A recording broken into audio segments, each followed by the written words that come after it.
Obesidade, hipertensão e diabetes podem ser doenças hereditárias. Conversamos com o médico geneticista Dr. Caio Brusaca sobre o assunto. Veja o que o doutor falou.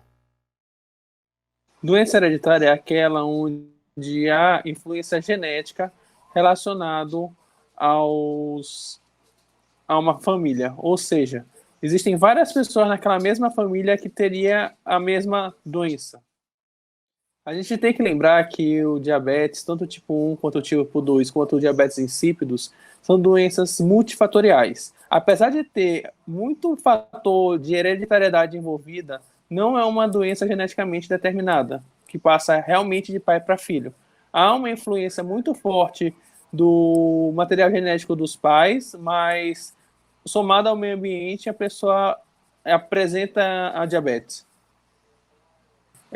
Muitas doenças hereditárias, como o próprio diabetes, a hipertensão, são doenças onde há alguma predisposição genética envolvida, somado ao meio ambiente. Se a gente conseguir controlar aquele meio ambiente, ter uma dieta balanceada,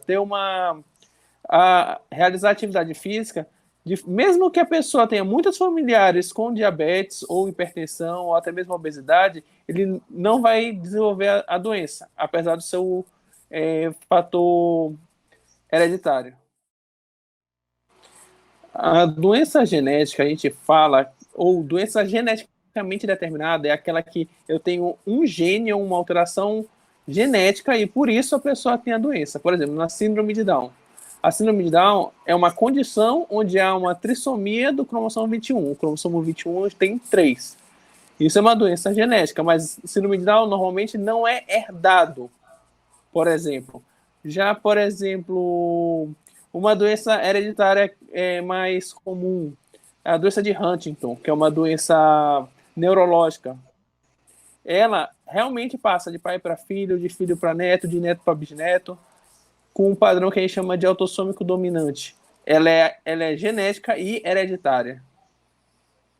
São aquelas doenças, como eu falei, que são geneticamente determinadas, onde eu tenho um gene alterado, por exemplo, o NF1 da doença chamada neurofibromatose, onde a pessoa que tem a neurofibromatose tem a doença e ele pode passar para o filho dele aquela doença.